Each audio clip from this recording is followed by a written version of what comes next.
Good morning. Hi guys. So good to see you all here. Thank you so much for joining us in this beautiful morning, Pflugerville. I'm Juliana Sapp. I'm the Innovation Entrepreneurship Manager. I saw a few of you yesterday. Thank you for being here again.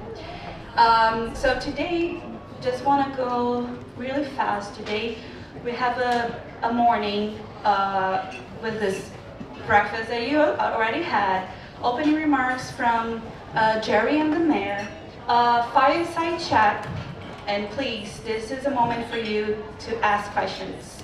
You can have a live questions. I can bring the microphone to you guys, or if you don't want to, talk, stand up and talk. We have a QR code. It's on the tables and also be on the screens that you can send your type your questions, and then you show in the screen. After that, we have lunch, more networking. And I encourage you guys to switch tables when you're at lunch so we can talk to other people. And that's it. We have the closing remarks and wrap up the day. Thank you again for being here. And if you want to stay connected to us, understand more what we're doing, next events, this is our sign up for newsletter. We are starting a podcast. And then we're gonna send you guys about it. The end of today, we're doing a raffle. So if you sign up for the newsletter, we're gonna get a name, and then you're gonna get so we have a speaker, what's it called, Adam? Speaker, cooler, it's a cooler. bag giveaway. And a bag of giveaways. PCDC swag. And now, please, I want to invite Jerry, your executive director. Let me just get off stage. Thank you, Jerry. Good morning, everyone. Good morning. Awesome. So thankful for you all being here today. I'm going to do my absolute best not to fall off this stage. Very close to it. My name is Jerry Jones. I'm the executive director here at Pflugerville Community Development Corporation. It's the economic development arm for the city. We are actually on the, I would say, getting close to celebrating our exact 25th year anniversary of this organization being created through the vision and leadership of the City Council, which includes our mayor. I'm going to be very brief today. I want to make sure that I recognize our board president who's in the room. This is Real White.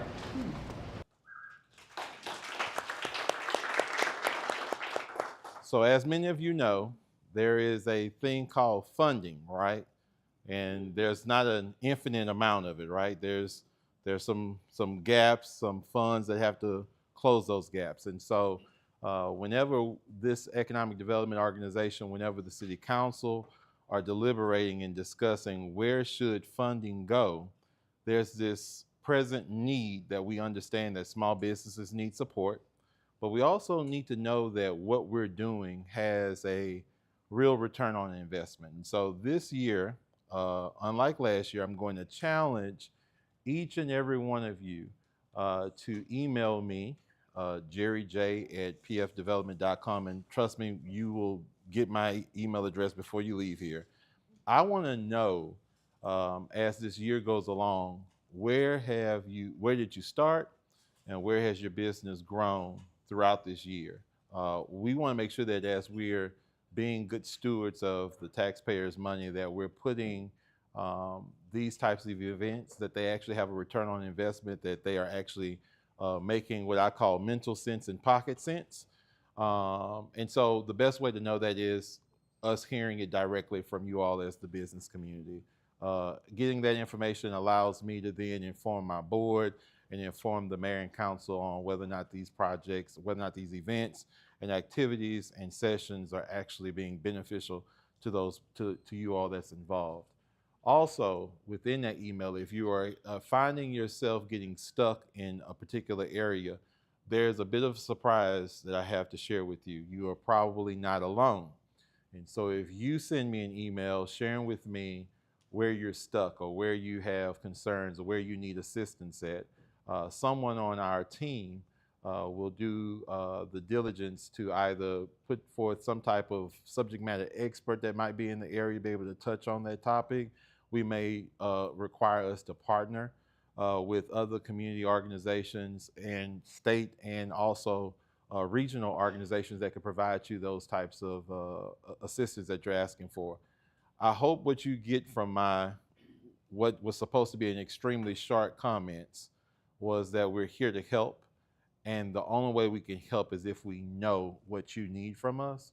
Us just doing things for the sake of doing them really doesn't have any impact on you all as individual business owners, as well as this community collectively.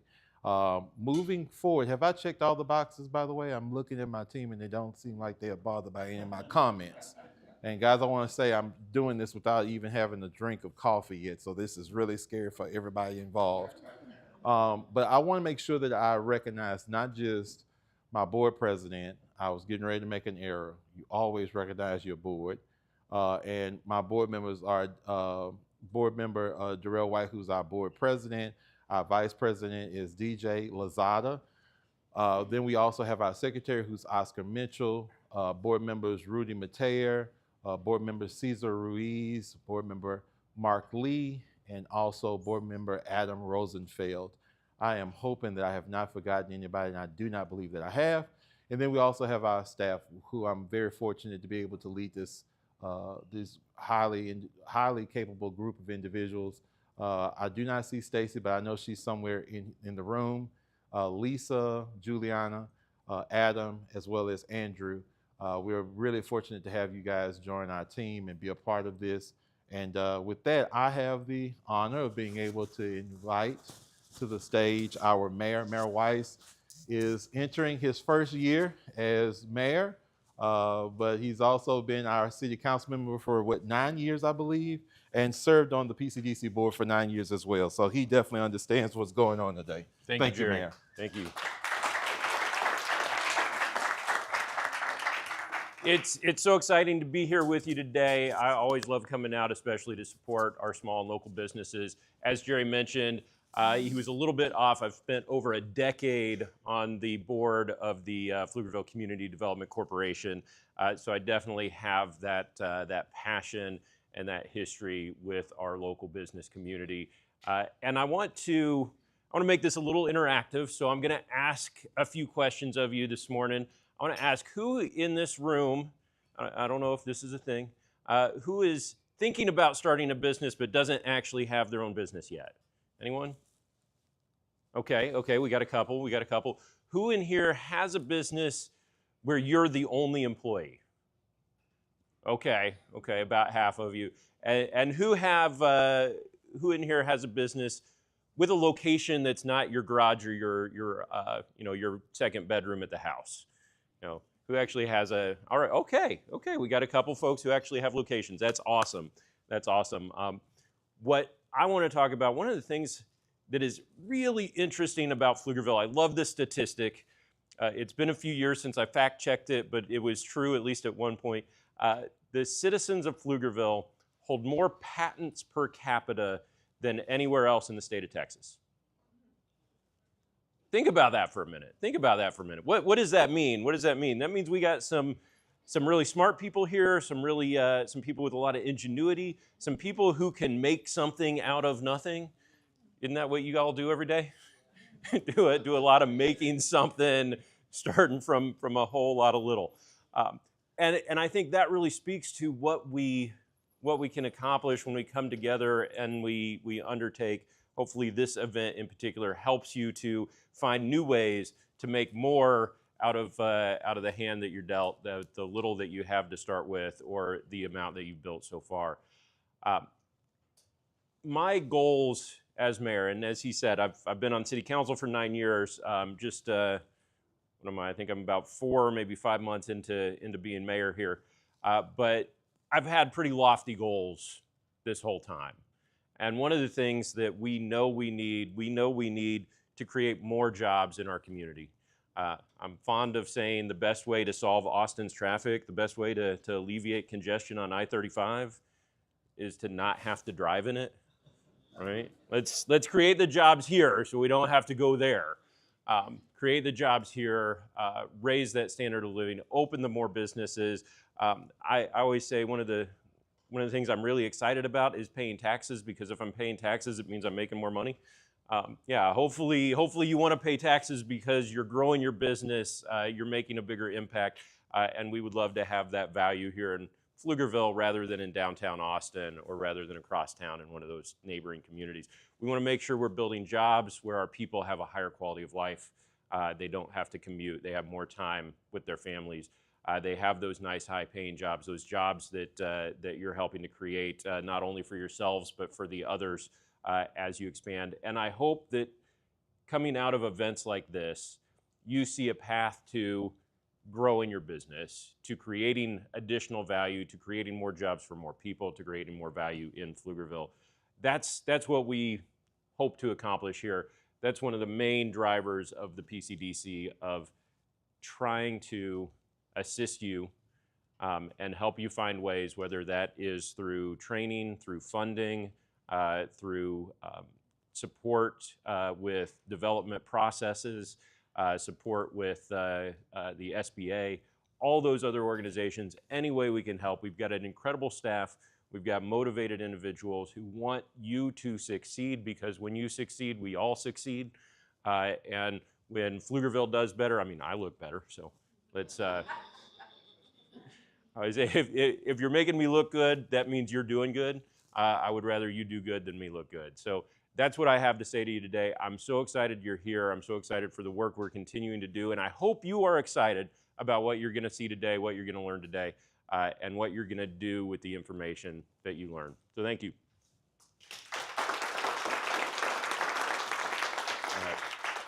I don't actually know who I'm calling up next. So there you go. I think I don't need the microphone. Thank Okay. Do you want this one? Yes, this one. Okay. Hi. So guys, before we start this fire chat, we're just gonna have 2 minutes to rearrange here. So please grab a coffee, but please come sit down before we start the next part. Okay. Thank you.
You'll have to have a mic though too. I do? Yeah, so that everyone can hear. This is for live streaming. Oh. Okay. Okay.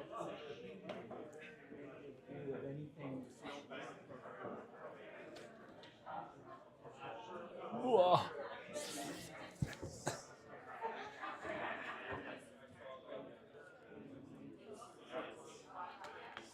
Oops. Hello, hello. Okay. We are back. We are back from commercial break. If this is actually live studio audience. And so there was a commercial, and now we're back. Well, thank you all for being here. My name is Andrew, and I'm on staff, as Jerry mentioned, at PCDC. And it is my pleasure today to be the moderator for this panel that we have assembled. This is the Avengers panel that our team really invited. And so I would like to invite Cam, Ashley, Larissa, and Joseph. Are you guys here? I know Cam, I saw Cam. Yeah, come on up, you guys.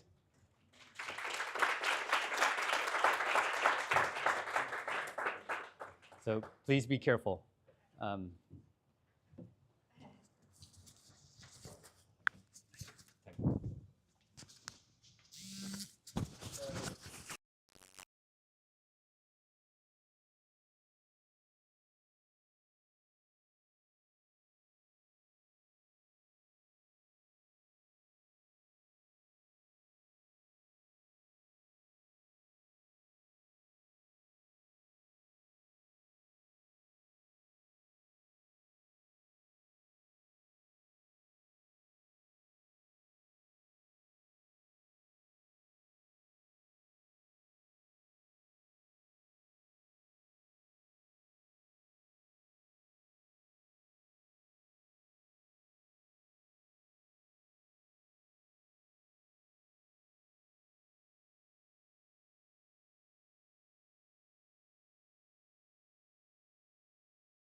Your friends who don't run businesses can't relate to that. So I run kind of long form startup programs that basically just get people together and we all try to solve each other's problems. We are, when you send out 50 outreach emails and you get 2 responses, we've got the community where you can talk to people who relate and can try to help you out. The other thing is that I think for anyone trying to grow a business, we all have marketing channels. But being well connected and understanding the people in your community, having their back and having yours is a real secret weapon. So a lot of my programs, I have fancy methodologies and frameworks and all this. I'm a professor at UT on the side, just so that I can seem credible doing this. And really what you need is just other people supporting you. And I've been doing that for a long time. If you need actual numbers, companies I've started have had like a dozen exits, including Google, Etsy. They've raised $250 million. And we've had a bunch of acceptances to Y Combinator, if you guys know what that is. It's a very hard to get into startup accelerator. I've gotten 3 companies in there, so that's me.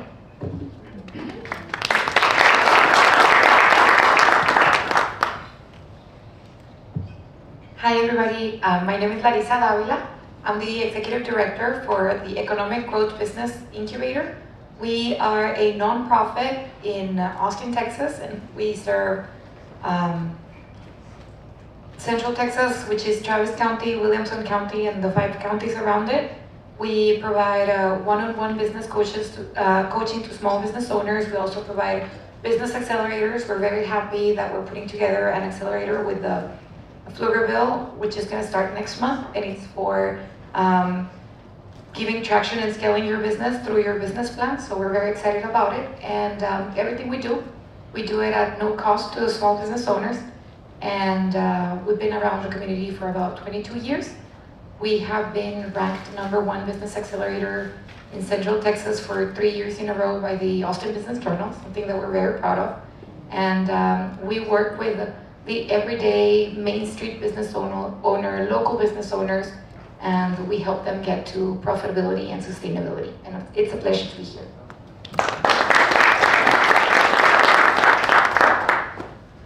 Hi everyone, my name is Joseph Fisher. I'm the CEO and founder of Playmaker Recruiting. Our job is access to opportunity for student athletes. It's become only more expensive to participate in youth sports or get access to opportunities at the next level, at the college level, no matter what sport it is, whether it's the transfer portal, NIL, the economics have changed.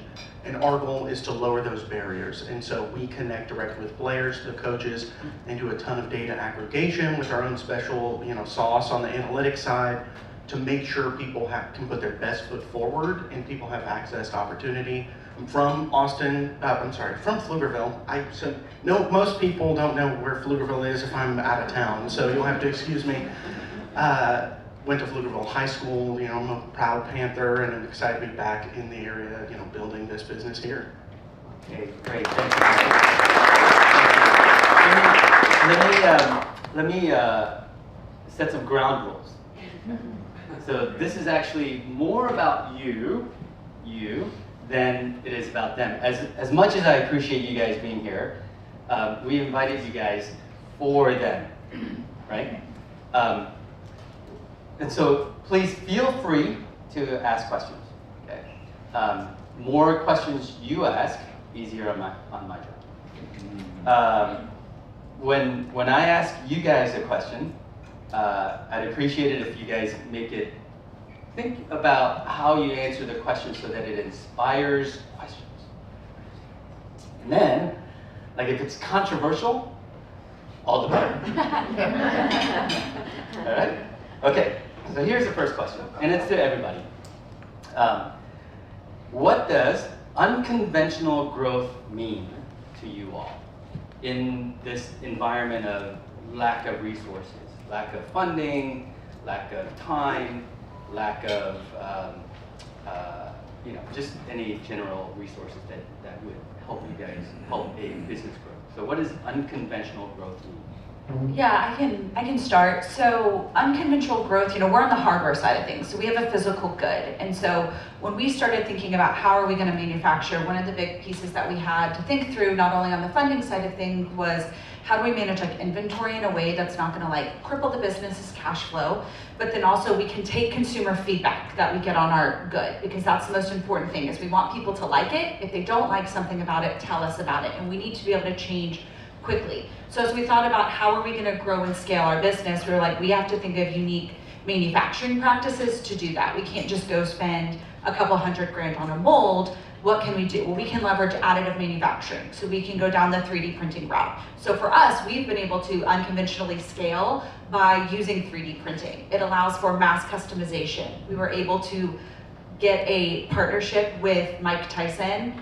done in less than 8 weeks, really, because we could move so quickly, and that allowed us to grow and scale faster. Very similar with Wiz Khalifa and how we got that. So for us, unconventional growth was thinking unconventionally on the manufacturing practices and then applying the ability to say, you know what, celebrities and people and brands, everybody wants their logo on everything, right? And so we have the ability to do that and react fast, and it has allowed us to have kind of a unique growth trajectory where we've been selling product for just over a year, and now we've got these partnerships with 2 really big brands, and it was able to help us kind of propel forward and have conversations with Walmart and some other large retailers. So for us, just thinking out of the box as it relates to how can you get to market with your product faster.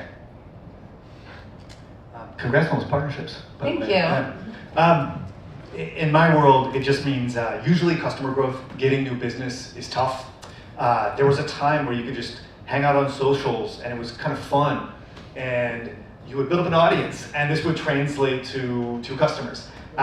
it doesn't totally feel like we're in that time right now. It feels like a very, very crowded arena. So in our world, at least on the customer growth side and getting new business, it's what can we do?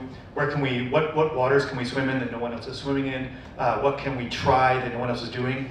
And most importantly, what doesn't cost anything? So we want to be running tons of experiments that are very, very low cost. And we've also found that when we run experiments that fail, even just discussing that, saying, hey, here's a bunch of stuff we tried, none of it worked, even that stuff tends to perform really well and create a bond with people who end up being our customers. So I've got super long stories, but I don't want to give you guys a monologue, so yeah.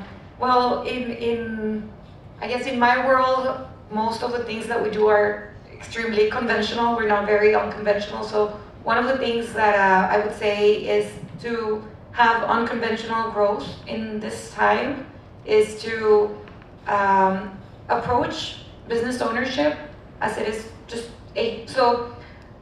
just making sure that you continue to, so yes, try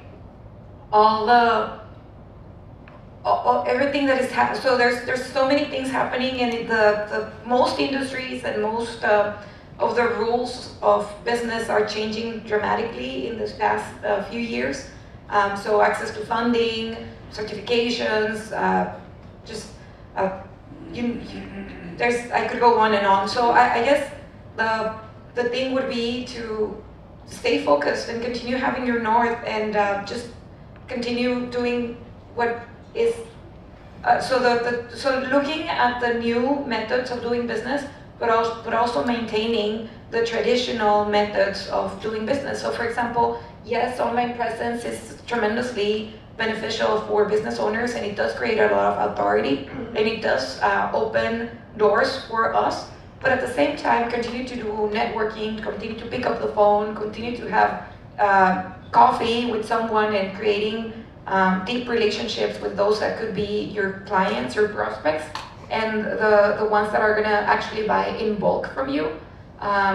It's a little unconventional in this time and day, but it's also still very profitable, and most of at least in my experience with the industries that I work with, the largest and bigger volume sales that businesses continue to make are not on social media, are just reaching out, scheduling a meeting, having conversations, and creating those bonds that are needed to create the trust and the relationships that are needed for the bigger contracts to happen. I don't know if any of you have ever sold to large institutions or higher ed or high schools, but you have to be very unconventional, because you will run into red tape no matter what you do, even if they're all huge fans, even if you have a champion in the building who's going from office to office trying to get something done. You have to be prepared to be creative, structure things in a way that maybe they've never dealt with, whether it's dealing with an association of junior colleges and you put something in front of them and they're just shocked. They're like, I can't still to this day remember the silence in that call where we had put together something that they couldn't believe someone was offering to them, because the big players in the space are acting very conventional. And that is an advantage for us to be able to do something different and be able to act quickly and adapt. And that became a strength of ours by being different. And now there's conventional wisdom for a reason. Some of those things are great, and when you're dealing with conventional institutions, it's important to keep those in mind. But having that unconventional framework and flexibility is what's allowed us to succeed in ways that others just couldn't. And that's what has really helped supercharge our growth. Yeah, thank you for that. There's actually a story I read a few years ago where this is a kind of maybe little off topic, but maybe not. As far as unconventional, there was a student who was trying to get into maybe Microsoft or Nike, and they sent a cake with their resume printed on top of the cake to the recruiter. So maybe it's like unconventional is thinking outside the box a little bit, and being creative and being different. Different is okay. Anyway, so let me actually go at a higher level and then see if we can kind of drill down just a little bit. But at the high level, Larissa, I'd like to ask you, I know you work with a lot of companies. And so as you help and coach hundreds of businesses a year, what are the most common challenges you think small businesses and entrepreneurs face? And what do you think they face? The challenges? So we have a survey that we send out every year to the small business owners that we work with, and the last survey, the feedback that we received from small business owners is that most of them are struggling with keeping real-time bookkeeping for their work, because you either sell or you focus on doing the bookkeeping for your company. And it's amazing that a lot of the local business owners in Central Texas don't do bookkeeping and base all their financials on their bank statements. So they won't look, they just saw their financials in March, and they won't see them again until next March. And whenever we ask them, so how are you doing your books? They say, oh, I pay my taxes. I have a bookkeeper that does my taxes at the end of the year. Yeah, but in March, you're not going to be able to look at what's going on in June of last year and pivot to improve the sales that are happening, or the missed sales that are happening 6 months ago. So bookkeeping is one of the biggest ones.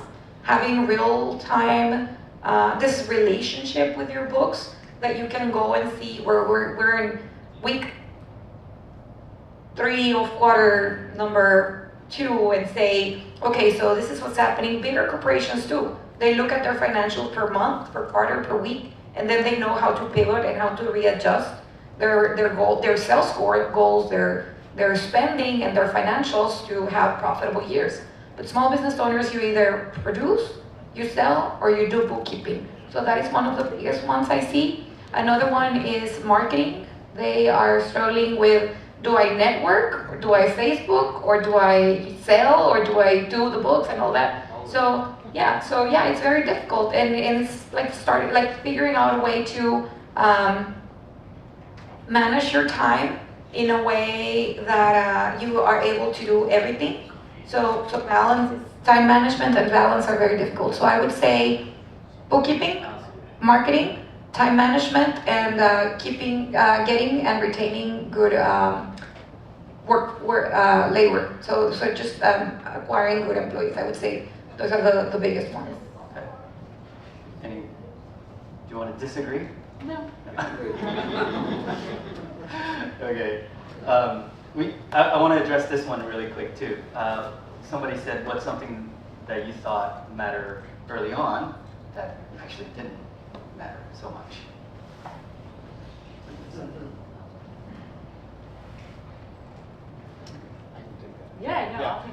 So as far as what matters early on, a lot of small businesses spend a lot of time thinking about how they're going to deal with the 600th customer they have.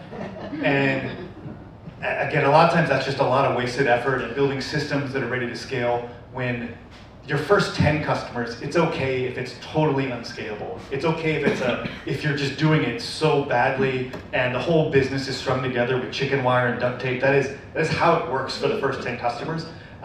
So again, that kind of premature scaling is a good way to waste a lot of time. I've wasted a lot of my own time doing that. So again, just building something that's great for a very small set of people, and only after doing that, rather than you come in with big plans, just learning what comes up in that process, and then optimizing and setting it up to get to that 600th customer. And certainly on our front, there were things that pie in the sky. We think about features, thinking about things that are going to would be great to have, but understanding what the first 3 things that are going to be the most important to your biggest margin customer, not just, we love the high schools we work with, but our goal is access. So we're not charging them any crazy fee. Building a ton of tools for them before making sure everything on the college side is set is not really something that makes sense. And when you're sitting, after sending all the sales emails out, and you have a lot of time sitting there hoping, staring at an empty inbox perhaps, then your mind starts to wander, and you're like, oh, and we could do this and this, and you can't get too distracted too early and focus on those key items and really focusing on pleasing whatever that main customer and that initial vision is, and double checking with them once they have it. Is this solving that biggest pain point, or where are you now spending the most time? Where can I improve that even further? Versus thinking too broad and too big, which is something from a software side is very easy to do compared to a hard product where there's a lot more hard costs you have to consider in that front. Yeah, I think also, we were talking about marketing, right? And overthinking that like everything you put out has to be perfect, and we still do that. I mean, creating content is like the bane of my existence. It's the thing I like to do the least, that we need to do the most, candidly, and it's very challenging for us, and it's something that we still struggle with. I remember when we were getting ready to launch, and we launched as a D2C product, we did have Mike and his brand was helping push it out, so we were sitting here like overthinking every single word, every single post that was going to go. What is it going to look pre-launch? How is it going to look when it's live? What's our follow-up going to be? And like in today's content age, where like you get people's attention for negative seconds at this point, we really were overthinking it, and we still do. We walked in saying we got to make a video from like 2 weeks ago that like we're still overthinking, but I think that's really what it is. You need it out there. It needs to be good. It doesn't have to be perfect. Actually, I had a quick question that kind of went with this topic, because one thing that I've kind of struggled with is like early on I learned about pivoting. Like you've got a strategy or you've got a plan in place. At what point do you decide, okay, this actually isn't working, I need to pivot? Or how long do you go, okay, well this kind of works, I just need to continue building on it? Like where does that kind of fine line fall? Yeah, I mean, I can kind of tell a story that may help. So, our first product was a cannabis grinder. We had these roboticist and a mechanical engineer working on it, and we had put a lot of money in it. My husband and I were both we were full-time in the business.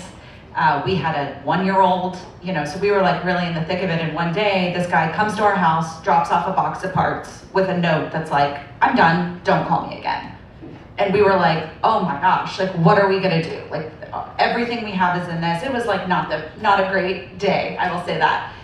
And Alwyn went in the garage and was like, what are other problems we can solve? We still believe in accessibility. We still believe in the ability to make people's lives better through plant medicine. People don't like the smell of cannabis, so how can we mediate that? A very condensed version of it. So we were able to then get another product going, find a way to pivot, not push that product off, but find a better fit for the person to help us bring that to life, and then say, okay, now we can bring another product to market so that we can try to get revenue in the door, get sales, and then put some R&D dollars against it. So I think when you have something as like just in your face, this is not gonna work in this moment, whether that's a person or a process, I think you have to, it's gonna tell you, right? And it's not that you have to let it go forever, it can come back, but I think those pivots are gonna be pretty, you have to listen to what it's saying. Like if you're hitting a wall every day, step away and figure it out. And then, for us, we came back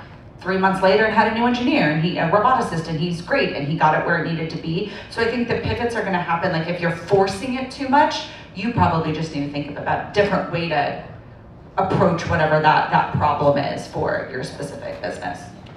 Yeah, I can get into just deep rabbit holes of what I should be doing, and that problem of when do we switch it up is a really tough one. So I just discard all of that and have this megalomaniacal focus on the person who's gonna pay me for this. I just hone in on them. And so I'm not even making a conscious decision about what to build. It's a reaction to what they say they want. Also, when they tell you what they want, they're lying. It's not that they're like bad people, but they're just, would you buy this? They're not gonna give you a straight answer. So the more quickly I can give them an opportunity to pay for it, and when I see them not reach for their wallet, then I'm like, okay, maybe now it's a time to change. So like, I just try to ignore everything because everybody has an opinion on how to do this. But the holy priest in the temple of entrepreneurship is the customer. That's the only thing that matters. So just going there helps you discard a lot of stuff you shouldn't be listening to. Because like, honestly, our advice around this for your business is probably terrible. The voice of the customer is what you need to listen to make that decision. Gotcha. Yeah, and internally we say we gotta go where they're showing us love, and we can't keep barking up the tree of the guys that keep ignoring our calls. And that may be not the big D1 school, it might be the D2s that they're trying to get, they are under more pressure than others on their budget. The other is we've had, some things are external. A lot has changed in the college, especially sports world in general, whether it was the transfer portal, whether that was NIL, now revenue share. That rapidly changed their focus, and so we have to adapt to understand what is it that's now changed, you know, in essentially a regulatory change on their focus, and how do we make sure we are servicing those changing needs that we, you know, couldn't have possibly predicted in 2021, and now we're in the world where a quarterback's getting in trouble for gambling on FanDuel. So it's definitely a new world, and just being that flexibility and constantly feeling the pulse of where are they actually now spending more time. You know, we have a lot of tools that show us what they're doing on the platform, and when we start seeing that drop, that's when, you know, I'm calling them and seeing where they're spending more time, or even more so, the guys that work for them who have to do the nitty-gritty work, not just the guy in charge. I agree with what they're saying. So basically, so for me, the first thing that you should do is look at your numbers. So if you're doing, so for example, if you have 3 things going on, and one of those things is giving you a lot of money, and the other ones are not, so there's the things that you want to offer to the client, but the client won't buy back. And so sometimes you invest a lot of time saying like, this will work, but it's not working. So you have to say, okay, so maybe my company hasn't reached that market, so I'm gonna focus on the one that is giving me the most profits. And also with clients or with prospects. So for example, if you're doing prospecting with several people, and then there's one that is paying a lot and is asking for more, but then you're also waiting for the other ones to react. Just if it's a matter of time and decisions and resources, so just let go and focus on the ones that are getting their wallet out. And so follow what your financials are telling you and what the clients that are actually paying for your services or your products are guiding you to develop and continue to pursue. Let me ask the audience.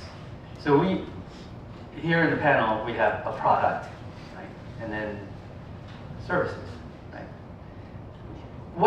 Let me see what the makeup is in the room. How many of you guys are in business with product companies? Okay, and then service. Wow, see, it actually reflects the panel. That's amazing. Good job on that. Well done. Yeah, that's why they. Yeah. That's why I'm up here, I guess. So let's go back to your questions.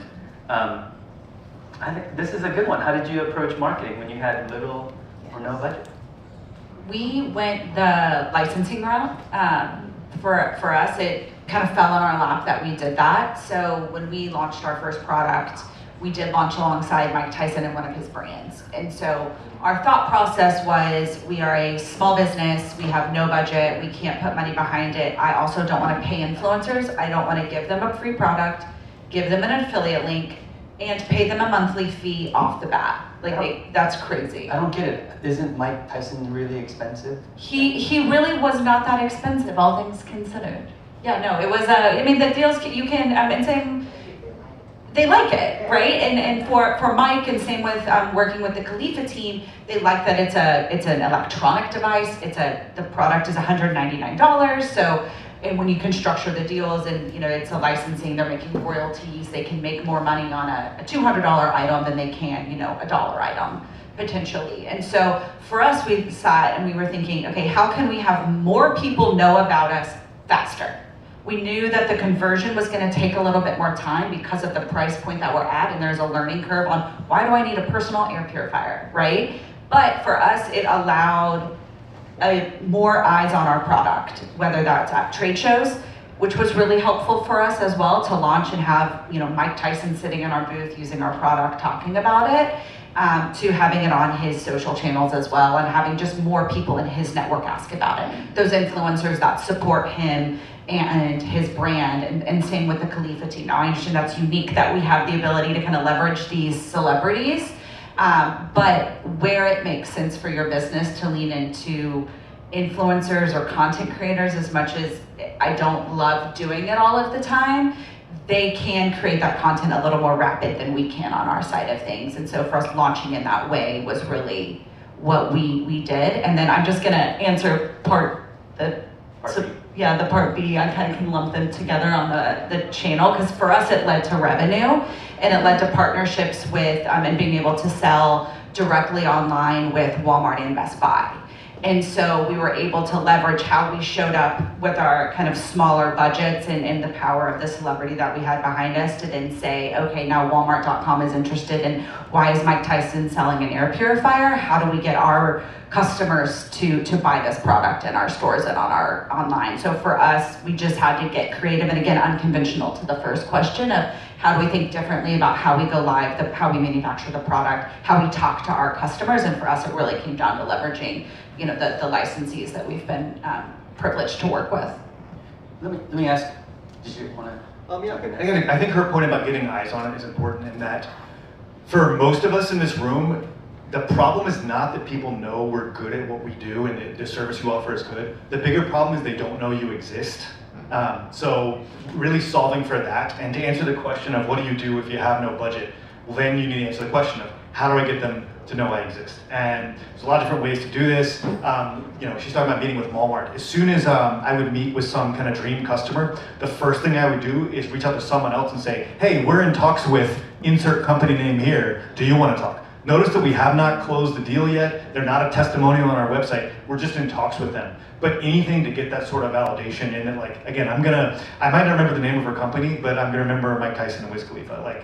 So we don't need to worry about me not knowing that her company exists, right? The second thing, just to share a strategy we figured out that's been really helpful with a lot of small business owners, if you have no budget, is, again, doing outreach is pretty brutal. You send the email, or you walk into the store, and they're like, sir, can you please leave? So we found when you're selling what you do, you just get told no a lot. And the other thing is that nobody wants to be sold to. So a play that we kind of figured out over time, and have now done this with tons of companies, is we would go into businesses, whether in person, call them up on the phone and say, like, let's say you can do this for any business, but let's say it's hairdressers. Let's say you've got a tool to manage bookings at a hairdresser. We'd go in there and say, hey, we're doing quick 15-minute conversations with people who own hairdressing salons to understand, like, what are their problems, what are their challenges, and we're going to take notes on this, and we're going to put it into the 2026 State of Hairdresser Ownership Report. And all the people who talk with us, we're going to talk to 20 people. We're going to take notes on this and dump it into a document that we'll share with the people who give us their information. So now they get to see how are their peers doing this. And pre-AI, this was such a pain. But these days, you can just hit, a voice recorder on your phone. If you're talking to them in Zoom, you can record this. You've got 15 transcripts that you dump in GPT. And it still takes a lot of work, because it's gonna suck if you just ask GPT to poop it out. But again, you still need to put the effort into it. But the quality you can do with this has been great. And what's interesting is that you're only asking them to commit to 15 minutes of telling you how their industry works and what's going on with them, and you're giving them a carrot of what they'll get out of it. But low key, you are hitting on them. You are being likable and charming and asking smart questions and showing how much you know, and they're already in the room not to be sold to, so their defenses are down. So we found that even closed big high dollar deals before we even published the report. And in some cases, it's made us scared to publish because the hype and the hope about this has gotten so big that we're like, there's no way the report is going to meet the quality. And we close deals before we even published anything. So this is something we regularly do with entrepreneurs, to say, hey, go find 15 people who are your exact target customers. Say you want to interview them for 15 minutes, record it, dump it into GPT, make a little PDF report, share it with them. And we've also cheated a couple times and made it publicly available to people who even didn't talk to us. And just being the person who published the State of Hairdresser report actually turns out to be, usually people aren't doing this, so it lets you be the center of attention for a lot of this stuff in a really, really valuable way. So this strategy doesn't cost money, it just costs time, but we still do this all the time. And it generated $1 million deal 2 years ago for some interesting stuff, so it's been interesting for us to do. All right. Well, you know what I got? I got storytelling. Storytelling is important because it helps you become memorable, right? People remember you because of stories. They don't remember you because of necessarily the product, but the story behind the product is what makes it memorable. And people relate to stories, not to products. Right? People relate to people relate to stories, and that's why storytelling is important. So Larissa and Joseph, how do you guys use storytelling in your business? Well, we usually lean on FOMO and fear of missing out. So basically what we do is we share what if for example, we're trying to get people to join our workshops, one thing that we do very frequently is we share the success of other people and how it's working for them. And then we share the link to register for the next workshop that we're having. And just people like can see, so they're like, okay, so if they are doing this and I want a part of that. If this is happening, then we want to be a part of that. We, as most nonprofits, we work with a very lean operating budgets, and marketing is not one of the budgets that we have, where we have the most resources. But for sure, most of our resources have to be deposited on our programming. But we get creative. One of our business coaches, he just came. He worked at huge companies, and he was in charge of sales training for their teams. And he said that you always have to follow the ABCs of selling. And the ABC of selling is always be closing. So, so no matter where you are, no matter who you're talking to, so always be thinking, is this a person with whom I can be closing? Is this a relationship that I should be investing on? And is there anything that I can share from my business or my trajectory that can be converted into a potential lead for this person? Another thing that we use a lot of acronyms. So another one that we use, we got it from a person that was also an expert on sales, and he said, vender es fácil, selling is easy, but fácil is the actual acronym for what we have in mind. And so fácil means familia, amigos, conocidos, interesantes, y laborales. So family, friends, acquaintances, interesting people, and people work-related contacts. So if you're running out of options, and you don't know who else to reach out and ask for referrals or ask for leads, think about your family. So who in your family may know someone who would be interested in working with you? Your friends? Ask your friends. You don't necessarily have to be selling to your friends, but you can ask them if they can give you pointers on where to go to. So absolutely yes, use AI, but traditional methods also work. And so ask your friends, ask your acquaintances, people that are interesting. Potentially you maybe you maybe don't have anything related to them, but maybe you see them when you come to the events like city events or things like that, and you see that they seem very interesting to you. So reach out, have a coffee with them and say, hey, do you have any ideas of any leads or people that could be interested in what I'm doing? So always lean on your network.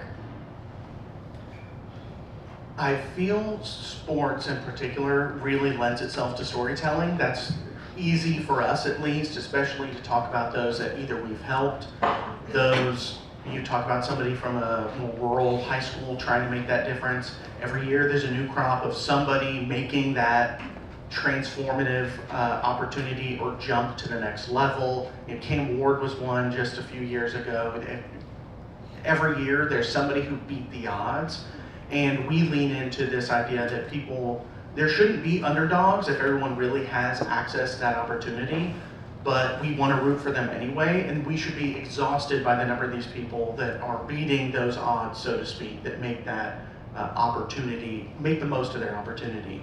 And so we lean into that and tell that story of also the pains that each of these people go through. They're very much ships passing in the night. They want to meet, they want to have a conversation, but so much gets in the way. And so we really lean into those stories, both in discussions with people as well as what is in our social media, though that's something I'm also not very keen on doing. I've never been big on social media, but it's something I've had to learn wearing the many hats as a founder. And so I feel like I've gotten a lot better at it, but still I have to force myself to sit down and do it. Yeah. I was going to ask, you know, in the sports world especially, you know, there's so many stories. It seems like how do you rise above the noise? It seems like noise once you get to the struggles and you know, rising from like the phoenix, rising from the ashes. How do you differentiate yourself with that? Compared to some other people in the market, we are brutally candid sometimes with our customers because they know, they've had those people show up to camp who said they're 6'2", 200, and he's 5'8", 100 pounds soaking wet, but they saw he had some great highlights on Twitter. They saw their coach is connected with them. It got him in the door, and then they're frustrated. And they've been in that room, they've been burned by it. That's why they tend to be very overly conservative with who they're gonna take a chance on, because now more than ever, every roster spot, because they're limited, matters that much more. They're giving these people money, and so now you're talking about a return on investment or donors who are gonna get mad when they gave you a bunch of money and you don't win a national championship. And so the question becomes, how do we make it very clear? It's like, we know, believe me, we are not here to, we're not bringing hype. We are not a media company. Our job is not clicks. Our job is to give you real information so that you can do your job. And having a different approach, which is that radical honesty with them, has really paid off. Admittedly, you know, we're dealing with coaches who are a little more of a unique brand of individual than maybe your standard business owner, but I think there's a lot of things that are shared there with that honesty versus really trying to lean into hype and being genuine, because people see that. I think nowadays especially, people have gotten keen to the flash, and if you're not really saying anything, you have a lot of words, but you're not, there's no meaning behind them, people are seeing that. And so being genuine, being honest, has allowed us to break through, especially because we have a lot of very direct conversations. And so they appreciate, and we can talk about, I know you just had spring ball, now you have official visits. There's no shortage of things that you have to do. There's never a good time to interrupt somebody else's workflow, but how do I make sure it's worth every one of those 15 minutes I'm asking from them? Right. Thoughts? Okay. I'm going to pivot a little bit and talk about technology, but it's not really a pivot because you guys have been kind of talking about technology in your conversation. So I want to kind of talk a little bit more specifically about technology. There's lots of technologies out there, and you can really drown yourself in technology. There's technology in product, and technology in social media, right? AI. Talk a little bit about how you manage the technology, and there was a question here about using AI. I think that one. Right. Oh, here. Yeah. What's the simplest way a non-technical founder can start using AI today? But just even beyond the AI, social media, even product technologies that are up and coming. Get the newest and the latest to implement into your product, for example. Yeah, I think one thing that everybody has to watch out for when it comes to your tech stack is how much you're spending. So I think it goes to the bookkeeping comment that we had earlier, like you can't go a year without looking at it, and then all of a sudden, like you've been paying for all of these extra AI services that you did a free trial for that you never did, or whatever that looks like. So I would say, first of all, like really look at like, what do you actually need when it comes to technology? I'm a non-technical founder, I'm an operator, and so I had to take stock of like, what is it, the skill sets that I'm lacking, that I need to backfill right now, that I cannot backfill with team members, and how can technology make me more effective? So one of those is, I talked about content earlier, photography is very expensive, getting images up across Walmart or our website, social media, and we found a very good resource for that to do like incredible product renderings, if you will, and kind of lifestyle-y. They're incredible. The company is called Pixie.ai. It's Pixii.ai.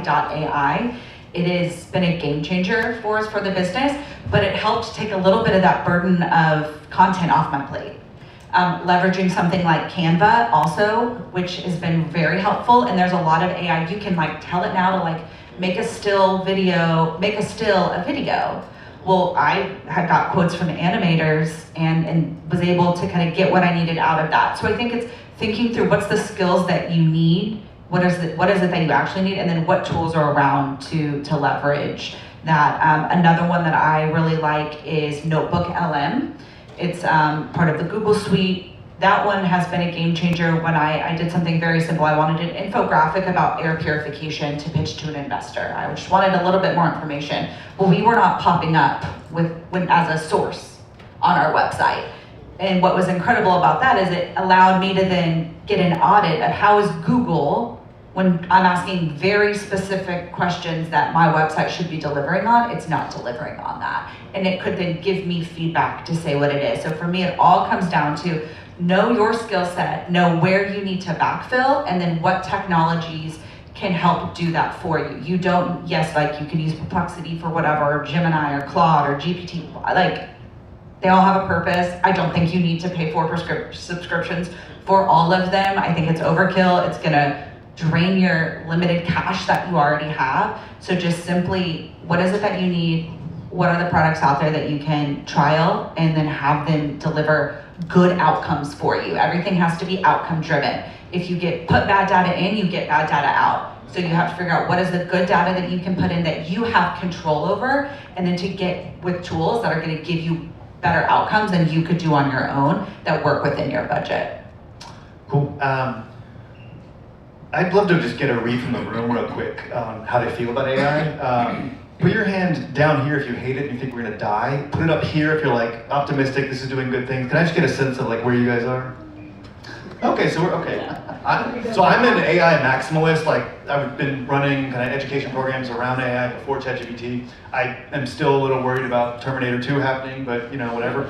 Past Terminator 2. Yeah. But that being said, it can be overwhelming, and trying to keep up with it is a lot. I do a lot of work with companies helping them figure out AI, governance, what platforms, that sort of things, and it's surprising how many of them that if their businesses were well run, they wouldn't have these AI problems. And so usually the best answer to this is, rather than come up with a policy, which no one's gonna follow the policy, like if you say we gotta use ChatGPT, you got other people who are just hardcore Claude code users and aren't gonna do that. So one, understand that no one will follow the policies, in which case the best thing is to appoint a czar or a committee of humans, because people won't remember what document to go to, but they remember they gotta go talk to John, because he knows what they're doing around that. But experimenting a lot. I'm actually not big, finally some disagreement. I don't believe on specific tools, actually. I try to stay away from them just because AI is like the weather. LLMs don't respond consistently, and if the tools can't, they're non-deterministic, which means they won't give you the same answer depending on the day. So when I'm running stuff with companies, it's GPT, Claude, Gemini. Like use the big dogs who are not gonna go out of business anytime soon and develop skills around that. The skills are tough to figure out. Prompting, like how you structured a prompt used to matter. Nobody cares about prompting anymore. Now it's to what she says about the outcome, about are we solving the right problem?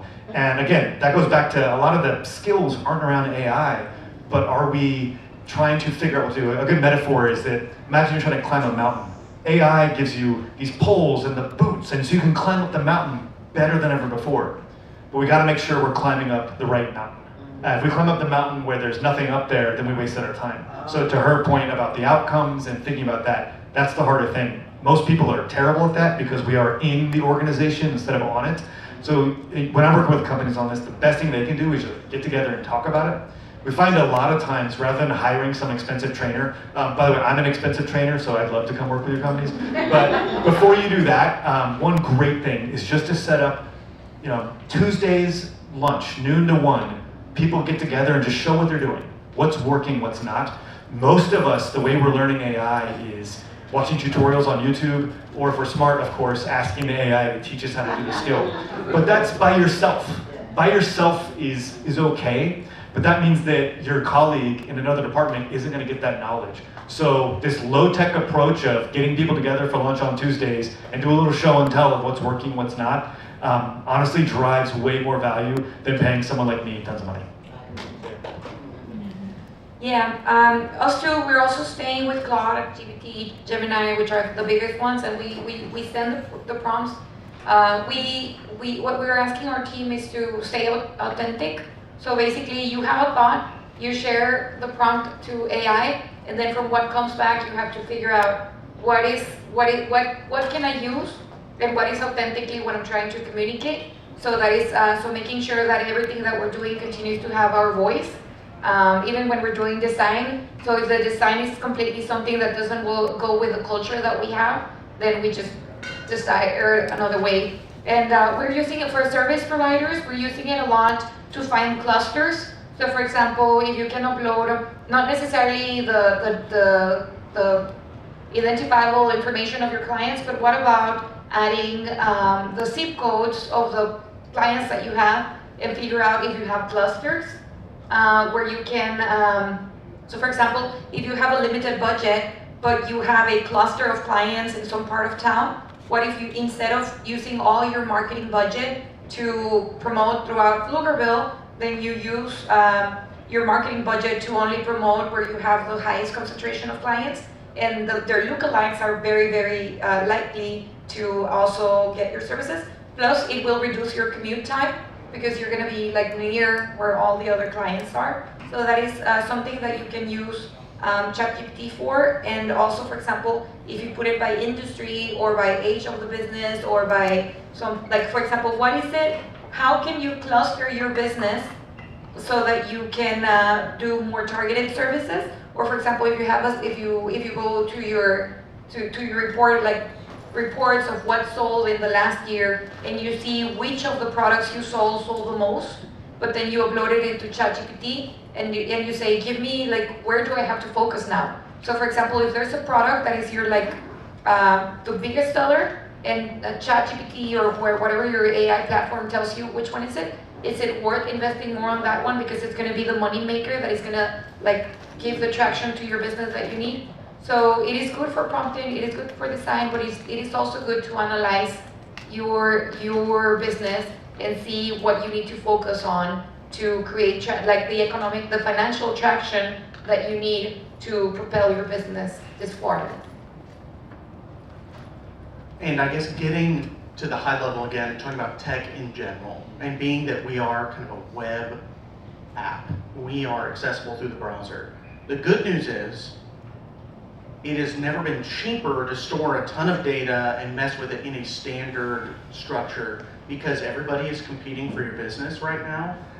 Outside of AI, taking that as a separate item, AWS, Google Cloud, Azure, if you are in that space, the good news is not only are there a ton of startup credits out there, you never know what opportunities are there. They've made it easier than ever to switch between them, and maybe you decide you're going to use a credit from another one because you got tired of using their services.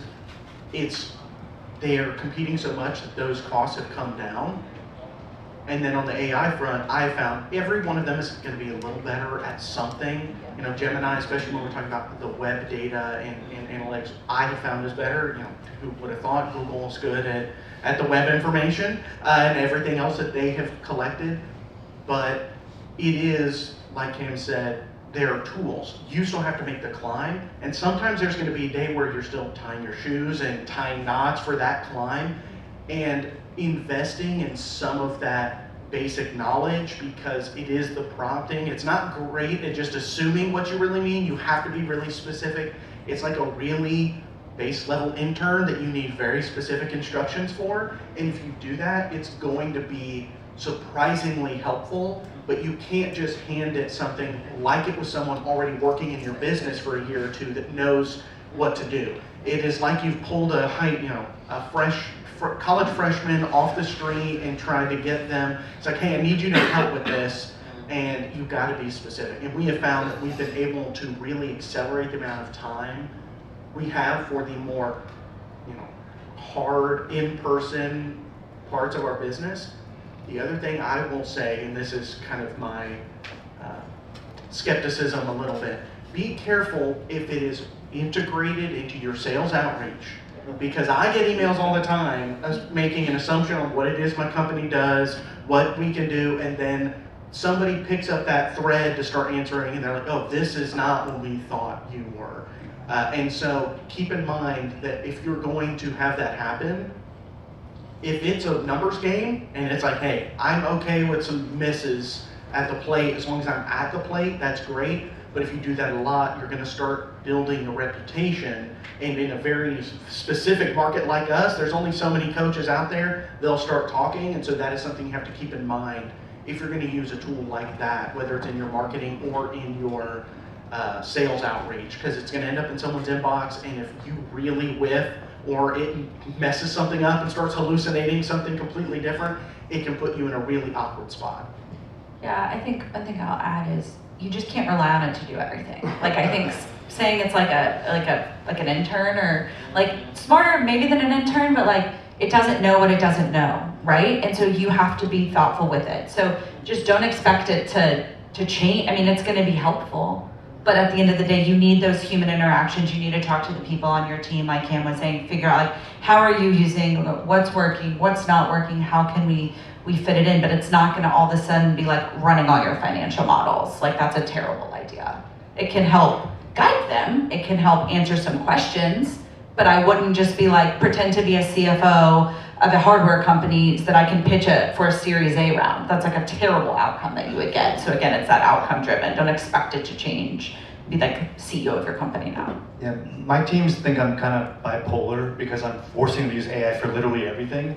But when they hand me slop, I am merciless with them. I want an active culture of if I hear, oh, it's not X, it's a revolution, whatever. When I see those like obvious GBT giveaways and sentence structure or too many M dashes, that's lazy. And like when a company sends me badly written outreach, I don't just delete it. Like they're on the shit list for me. Like I'm never gonna work with them. And I want that in my teams so that they know that I'm gonna light them up if they're being sloppy. Because again, everyone here as a leader of your organization, I hope you care about the quality and impact of your work, but your minimum wage workers might not.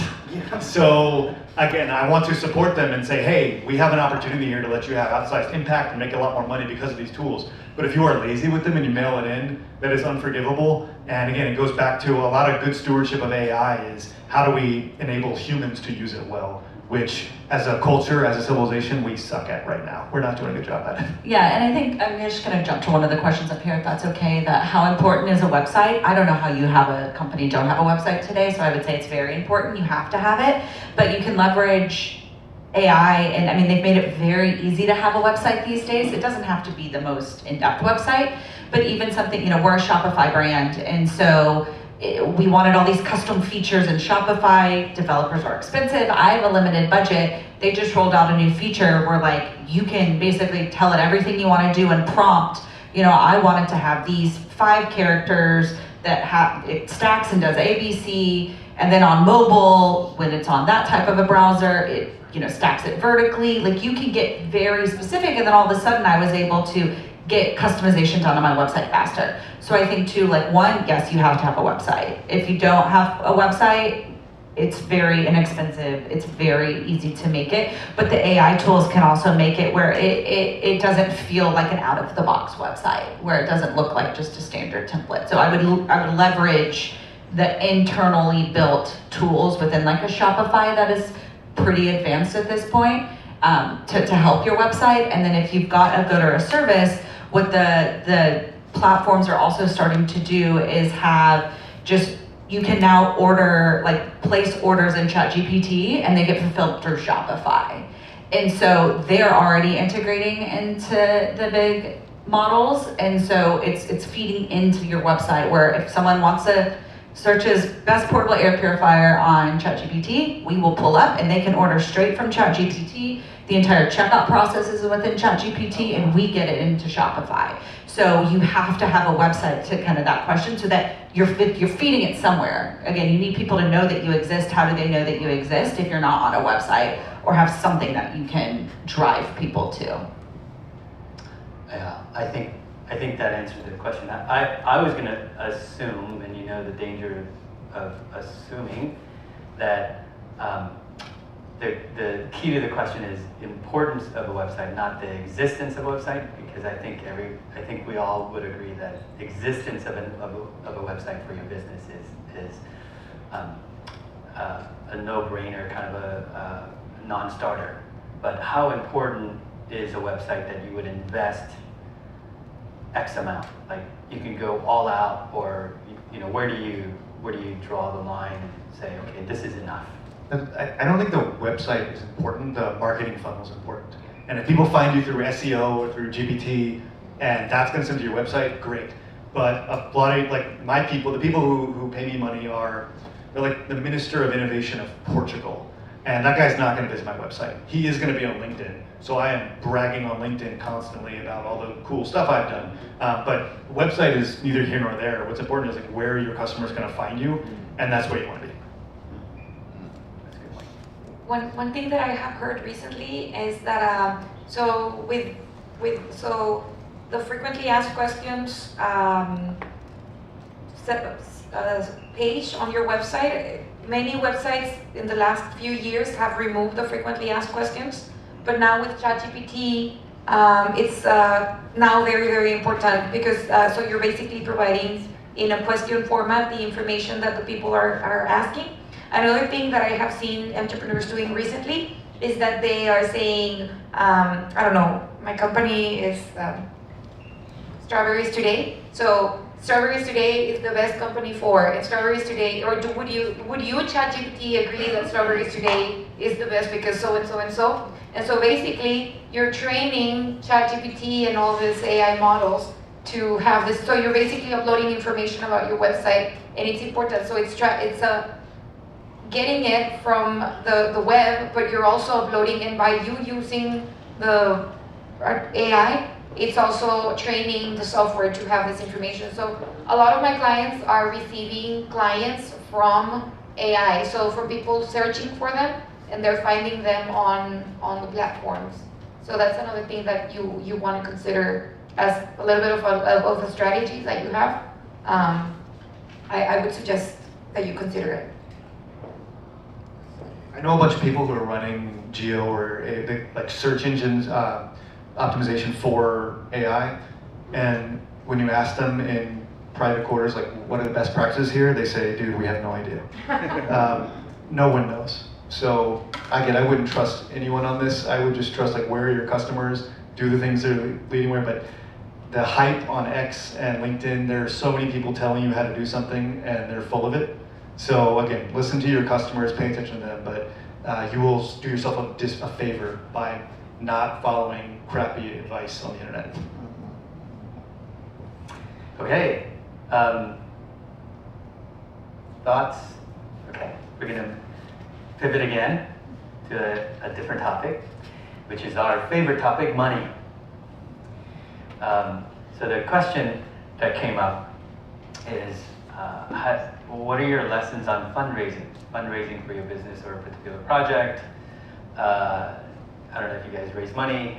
I've been on both sides. And so what are you guys' thoughts on money for a business? Some people say money's not... Bootstrapping versus raising capital, is that what you're asking? Yeah, focusing on, like, they say, well, only if I had capital, then I would be successful, or I could do something, right? But many times, capital is not the answer. Many times it's something different. The cheapest capital you will ever get is the money from your customers, first of all. And so if you're concerned about raising money instead of building your customer base more than anything, I'm sure there's some guys in Silicon Valley that will love you because they love setting money on fire, and that's at least, hey, as a person who was on Wall Street briefly for a period of time, I've met plenty of those guys in their Patagonia vests. I'm friends with them. They're really good at some stuff, but you have to be careful if you're going to raise money. One, what value are they going to add to you beyond just the money? Especially for us, We found that there are some people that maybe want to write a check, but they don't know anybody else in the space. They're not going to open any other doors to growing the business in other ways. They don't have another network that we can then tap into that are going to help in that very specific sports tech space. So that was something that we had to consider. We are bootstrapped. I've worked a lot of long nights and long days and taken some other jobs on the side to make sure all the bills got paid. And now we've come out the other side. I'm very proud of that. But there's nothing wrong with raising money, but you have to keep in mind the best thing you can do is if your customers are funding you, one, if you need more money to take that next step, whatever that term sheet is going to be that much better. Or it means if you just want to get standard financing, whether that's bank or some other structured debt, they're going to be willing to take that chance, whereas a lot of equity is going to be assuming you're pre-revenue or don't have assets to back that. And then if you're working on a product, you're going to have hard assets to back that up. That's usually going to be a lot easier and add less complications if things are a little slow, your board of directors or whoever is now in the room are going to be pushing you in a lot of different ways. I've met people that have brought on great partners and some people that end up having someone on the board that they have to find a way to buy them out or get them out of there because they end up causing more harm than good. So as someone who's bootstrapped and not have to deal with that directly, but who's been in some of those conversations, the biggest thing is if you're growing from your customers, that's your best option. And then if you need to raise money to grow that's great. But you're going to have the validation from your customers for any of them to really give you a lot. Unless you've raised money before from somebody, there are people out there that, I know some in town that raised 10 million off a slide deck and figure it out from there, but that's a rarer group, and unless you're already in those spaces, you're going to find it really hard to break in to do that. Or you better, I guess, be an AI company and they'll throw some money at you, I'm sure. Well, I will let every AI company gets the money. Yeah, I mean, we have bootstrapped the company today. We are actively fundraising, so if anybody knows or is writing checks, please come chat with me. But the reason that we decided that we were gonna transition and start the fundraising process is exactly kind of what you were saying. We kind of hit that point. We have the traction that we need. We're having conversations with Walmart. We have to be able to scale, deliver units very quickly at mass scale, and some of that just requires more capital. Yes, we can get POs financed, which is also something that we are exploring, and for us, we just need that incremental capital. We have the customers. We need to put gasoline on the fire a little bit to really help it go. And I think it's challenging to raise money because you want to take the right type of money, especially if you're going to be bringing in. Are you going to work with angels, friends and family? Are you going to be working with funds, just high net worth individuals? What are they going to be bringing to the table? There's so many different ways that you can go about getting money and talking to people about money. And I think for us, what we've realized is, we've gone back and forth. Are we going to fundraise? Are we not going to fundraise? How's it going to go? And we decided that, we surrounded ourselves with people where we could have a really authentic conversation about what would it look like for us to raise money? If we really want to take the company where we want it to go, what is that going to require? Who are the people that can do it and who can support? And I think you can't have all these yes people around you all of the time to just be like, yeah, go fundraise, that sounds great. Or, hey, yeah, here's $1 million, hope I get a return. You have to be thoughtful and strategic about how you're going to be doing it. And if you're very, more early age, I mean, technically, I think we're raising, pre-seed seed round. We want the people to be strategic. How are you going to open more doors to us? Can you help me continue to manufacture my product domestically so that I can really go to Walmart and be more appealing for them to cut that PO? Can you open more distribution channels to us? Can you help me get testing in Europe as we continue to grow and scale? So I think thinking about how do you want the money to be used? The use of funds is one of the most important questions that we've been getting asked by an angel, a friend that's gonna be investing in us, all the way to a fund or a family office. So just how do you want the money to be used? Where do you want it? We are we're adjacent to a very regulated market. So we are not a cannabis company. We are a hardware company. We manufacture air purifiers. However, due to federal laws, we get jumbled into some cannabis banking challenges where cannabis companies are not allowed to have a bank. So we can't go down the route of getting traditional financing. I can't just walk into, we got shut down by QuickBooks, we got shut down by Square for transacting at a trade show for air purifiers.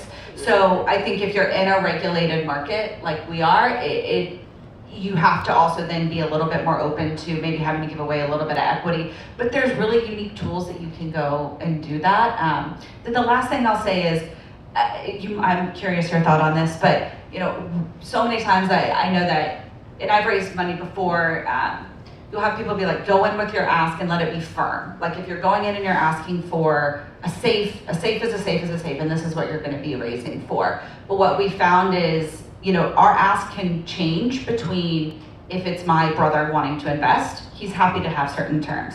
If a family office wants to invest or a fund, they don't wanna do a safe note. They wanna have equity in your company, or they want it to be a convertible note.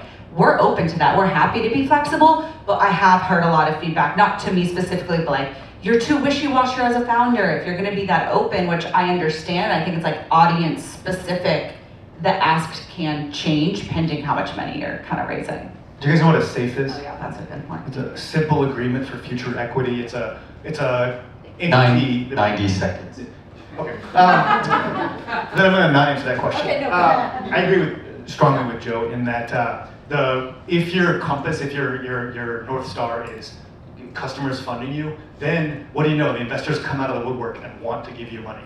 If you just chase the investors, you're very, very dependent on them. And a lot of people start businesses because they don't want to have a boss. As soon as you raise a bunch of investment capital, guess what? You got a boss. Not called a boss, but you basically got a boss. So I agree strongly of just build a good business, and building a good business puts you in a great position to raise capital. Putting you in a position to raise capital does not mean you have a good business. Larissa, do you have a thought? 90 seconds. Yes, I mainly work with local Main Street business owners, no startups, so we usually don't do a lot of fundraising the way that product and startups do. We do find that for local, like construction, childcare providers, restaurants, there's not a lot of funding available that is in the grant format.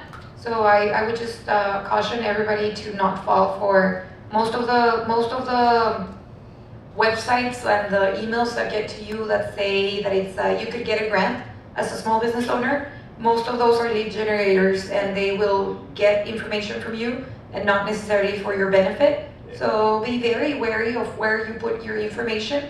If you're like a Main Street local business owner, be very, very careful with where you put your information, because most of them are just lead generators that are gonna sell your information and your financial needs to other people. And not only are you giving them your basic your information, but you're giving them your financials, and you're telling them exactly what you're aching from. So you're telling them, I need this money because I need so and so and so. So be very, very careful. Don't trust just because you get it on your email. So make sure that you go to reliable sources of funding, and be very, very careful. And on the grant, really fast, if they ask you for $15 to submit the grant, it's like definitely a scam. So generally, they do not require you to submit money when you're submitting for like a legitimate grant. All right. Actually, I think you can moderate this panel. We're actually a little past, but I did want to ask a last question. So if you guys can give like one advice to the audience on what one action item that they can take in the next 30 days to make their business better or more efficient, if you can say that in less than a minute, I'm going to start with you.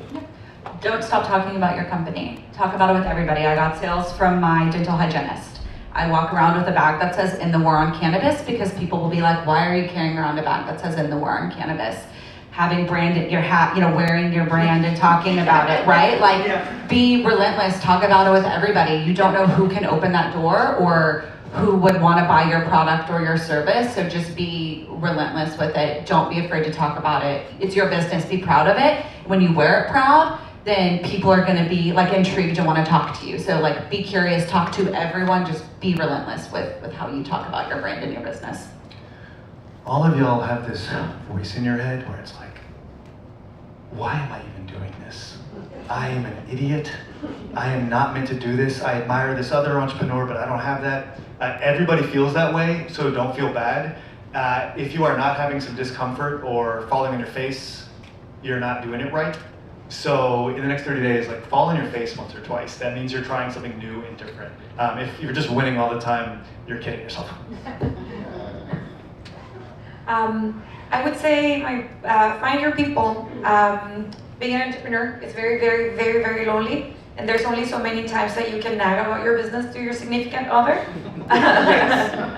So I actually spoke to my husband one time and I told him, you know what? You get 2 complaints about my business per month. This is the first one, you get another one, use it wisely. And he was like, oh, I didn't know I was so overwhelming. You're overwhelming me. I can't do it anymore. So find your network, and if it's a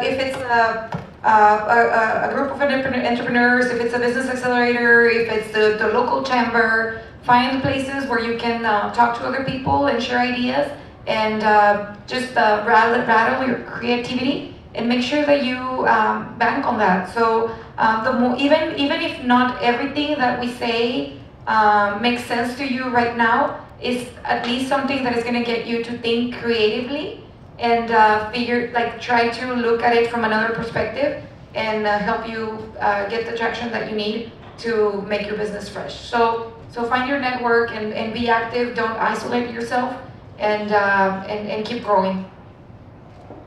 And then in the vein of like falling on your face in the next 30 days, sometimes the world will do that for you, so I'm sure it'll be fine. The other is pick, whether it's once a month or every 2 weeks, sit down, pick a day that's going to be recurring, that you just take a step back and think of everything in big picture. Something I have to get better at, because I am in every little thing going on, I am involved in some way, is you can't just work in your business, you have to work on it, and you don't know what you don't know until you take that step back and really evaluate, and come up for air, take a second, take a day, look at what's going on. And the other, I'll drop in quickly, is go where your customers are. It doesn't have to be something big. There might be a trade show that maybe you don't want to pay some big fee for a booth, but just going as an attendee with a bunch of swag on and just going where the people are, you're going to be meeting the exact same people, and in fact, you're not chained to a booth. So go where they are, in addition to, take a chance, take a step back. I almost quoted that song in my head. And break away, go for it. And just take a second to really take a high-level view, and you will find yourself, or find somebody who will keep you honest. Find an advisor who's going to ask you that tough question once a month and keep you on track with taking that step back. Because I know I need it, or I will be sucked in every rabbit hole that there is. Yeah. Wow. Well, if I could, because Cam said it, and it reminded me of something, because I've been where you guys were before. Break it. Like, try to break what you have created, because I guarantee it, if you don't break it and you try to sell it, other people will try to break it. And then, you're going to fall on your face. So break it, and then see if, do everything you can to break it, because then you'll make it bulletproof.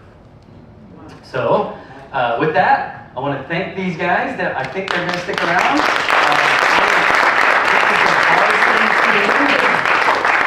The team that was moderated by JV team.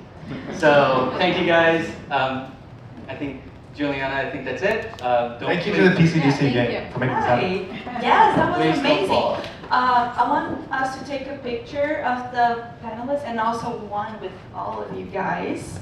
And I know you didn't ask me, but if I can tell you, a thing to do in the next 30 days is to register in the workshops that we're going to start with AGBI in our office.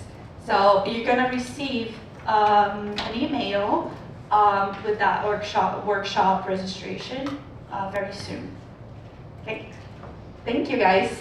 Let's take a picture. Yes. Oh, and we're gonna have lunch, so don't go. Stay, change tables, sit with other people so you can network and eat at the same time. you guys there.